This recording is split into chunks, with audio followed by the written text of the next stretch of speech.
Bugungi mavzuyimiz ota-ona va farzand munosabatlari mavzusi. Ushbu mavzu bugungi kunda eng dolzarb, eng muhim masalalardan biri bo'lib hisoblanadi. Avvalambor bir narsaga e'tibor qaratishimiz kerak.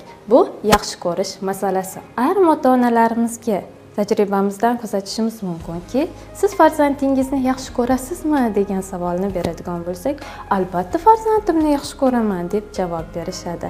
Agar biz aynan shu savolni farzandlarga beradigan bo'lsak, ular aksini javob berishlarini ham kuzatishimiz mumkin. Buni qanday qilib aniqlashingiz mumkin bo'ladi? Farzandingizga quyidagicha savol bilan murojaat qilishadi. Ya'ni kim sizga hozir bir mashg'ulotni aytib o'taman, aynan mana shu mashg'ulotni farzandlaringiz bilan o'tkazasiz.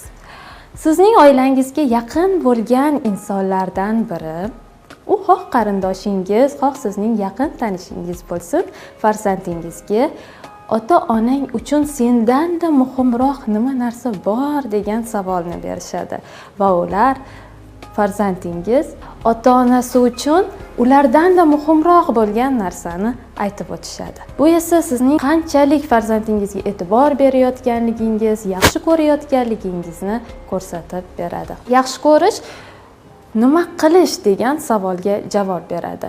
Yaxshi ko'rganimizda biz shunchaki yaxshi ko'rishimiz yoxud farzandimizni ovqatlantirishimiz, kiyintirishimiz va hokazo vazifalarni bajarishimiz bu farzandimizni yaxshi ko'rishimiz, unga e'tibor qaratishimizni belgilab bermaydi. Yaxshi ko'rish bu asosiysi avvalambor e'tibor hisoblanadi. E'tibor berish deganimizda biz farzandga alohida vaqt ajratish nazarda tutiladi.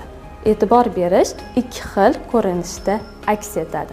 Birinchisi, bu farzandingiz bilan qaysidir mashg'ulotni bajarishingiz, ikkinchi qismi esa aynan o'sha mashg'ulotni bajarishingiz. Demak, qaysidir mashg'ulotni bajarganingizda farzandingiz xoh mashina o'yinini o'ynayotgan, mashinalar bilan o'ynayotgan bo'lsin, xoh qo'g'irchoq o'ynayotgan bo'lsin, xoh rasm solayotgan bo'lsin, bu holatda u bilan birgalikda mashg'ul bo'lasiz. Aynan o'sha o'yinni farzandingiz bilan birgalikda o'ynaysiz. Telefonga chalg'imaysiz, televizor ko'rmaysiz, kim bilandir gaplashmaysiz. Faqatgina farzandingizga vaqt ajratgan holatda u bilan ishlaysiz. Ayrim ota-onalarimiz bor, taom tayyorlab turib, yoxud telefonda gaplashib turib farzandlariga dars qildirishadi, o'yin o'ynashadi va farzandimga vaqt ajratdim deb hisoblashadi. Afsuski, siz bu holatda farzandingizga e'tibor bermagan hisoblanasiz. Uning ruhiyati, uning emotsional holatlari haqida ma'lumotga ega bo'lmaysiz. Demak, bu birinchi jihati hisoblanadigan bo'lsa, ikkinchi jihati bu taktil yaqinlik.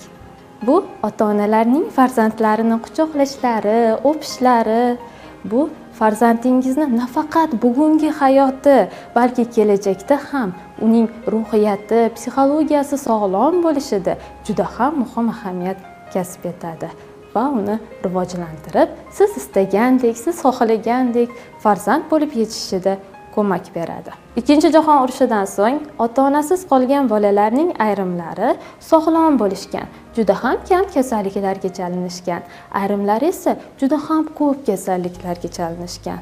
O'tkazilgan tadqiqotga ko'ra, ayrim bolalarni hamshiralarning o'zini sevimli bolalaridek munosabatda bo'lishgan va buning natijasida yaxshi ko'rib, sevib, muloqot qilingan bolalar sog'lom bo'lib o'sishda davom etishgan. Unchalik e'tibor berilmagan bolalar esa kasallikka ko'p chalinishgan ekan.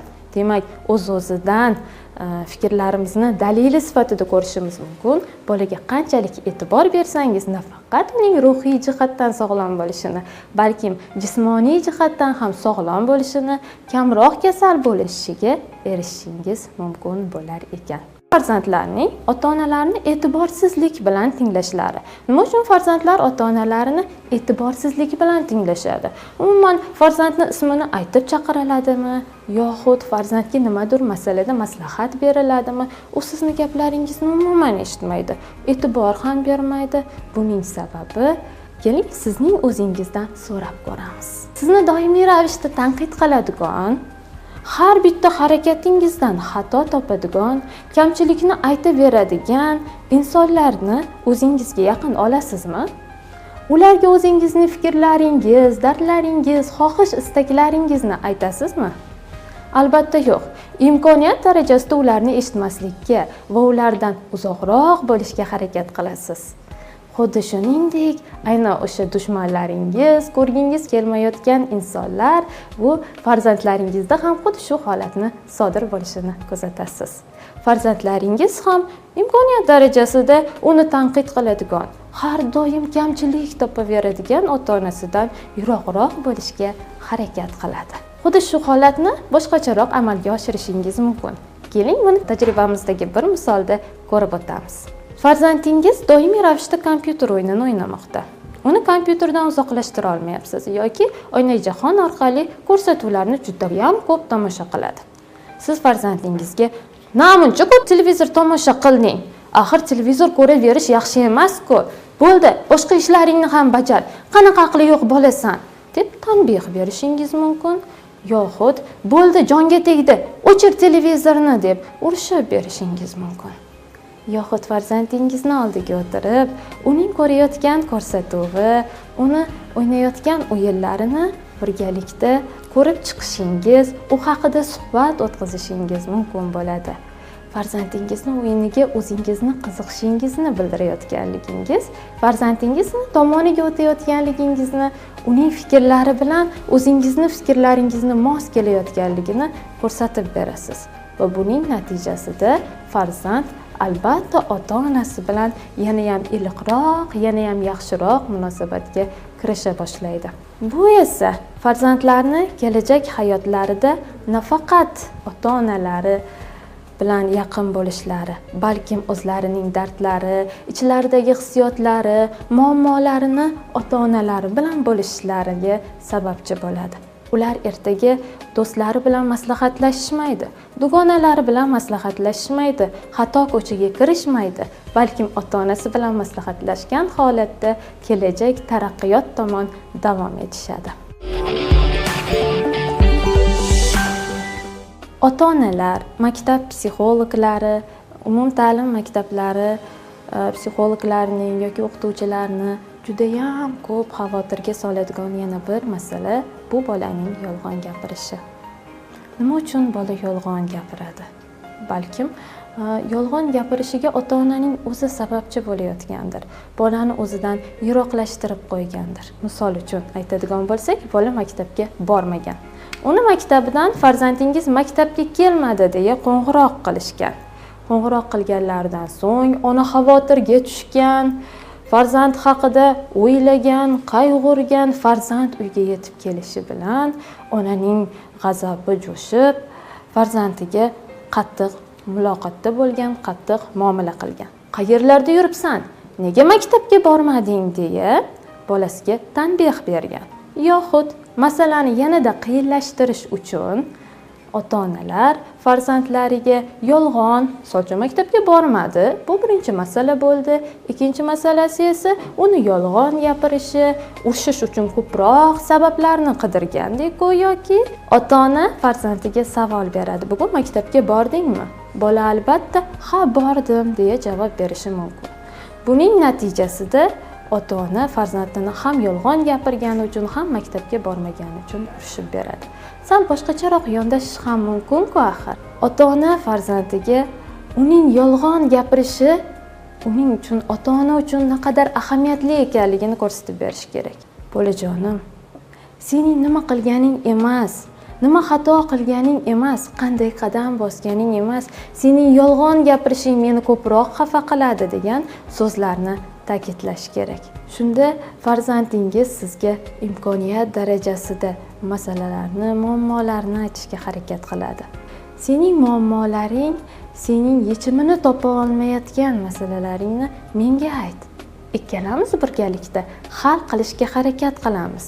Men senga doimiy ravishda yordam beraman. Faqat menga yolg'on gapirmagin degan so'zlarni ta'kidlash joiz bo'ladi. Bu esa ota-onani bir-biriga farzand bilan yaqinlashtiradi. Oiladagi janjallar, kelishmovchiliklar ham bolaning psixologiyasiga, ruhiyatiga juda ham katta ta'sir ko'rsatadi. Oilada janjal bo'lar ekan, farzand albatta ruhiyatida tushkunlikka tushadi. Ayrim ota-onalar murojaat qilishadi: "Farzandim juda ham jahldor bo'lib qolgan" deb.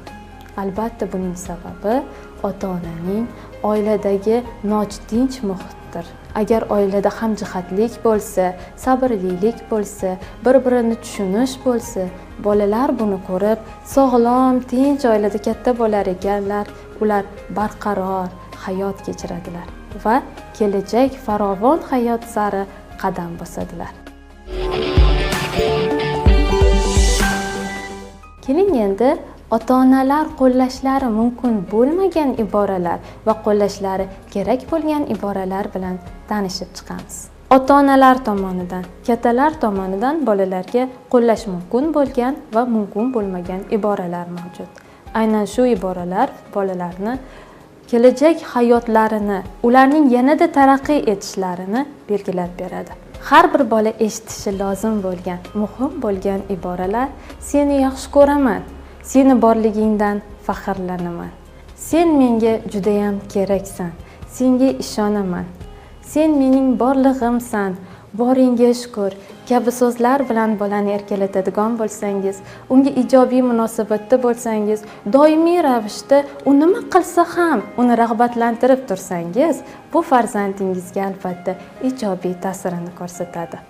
Agar farzandingizga "bu nima qilganing? Bor oldimdan ket, meni tinch qo'ygin, bo'ldi yetar, ahmoqona gaplarni gapiravermagin" degan so'zlar farzandda ota-onaga nisbatan salbiy munosabatni uyg'otish bilan bir qatorda "men oilaga kerak emasman, men hech kimga kerak emasman" degan tushunchalarni shakllantiradi. Ahmoqona gaplarni gapirma degan iborani qo'llash juda ham bir noto'g'ri iboralardan biri sanaladi. Ahmoqona gaplarni bolalar hech ham gapirishmaydi. Ahmoqona gaplarni kattalar gapirishlari mumkin. Bolalar o'zlarini qiziqtirgan, ularga tushunarsiz bo'lgan iboralar xususida, holatlar, vaziyatlar xususida sizga savol berishadi. Bunga erinmay, bitta-bittalab, asta-sekinlab, pog'ona tushuntiradigan bo'lsangiz, bola barcha savollariga javob topar ekan, ota-onalariga yaqinlashib, taraqqiy etishlarda imkon yaratiladi. Yana bir eng yomon iboralardan biri bu "sening qo'lingdan hech qanday ish kelmaydi". Bu ham bolani kelajak hayotiga katta ta'sirini ko'rsatadi. Bola olg'a qadam bosishdan o'zini chetlay boshlaydi. Farzandingiz xatti-harakatlarni amalga oshirgisi kelmay qoladi. "Meni qo'limdan hech narsa kelmas ekanda" deb o'zini rag'batlantira olmaydi va bu bolaga juda ham qattiq salbiy ta'sir qiladi.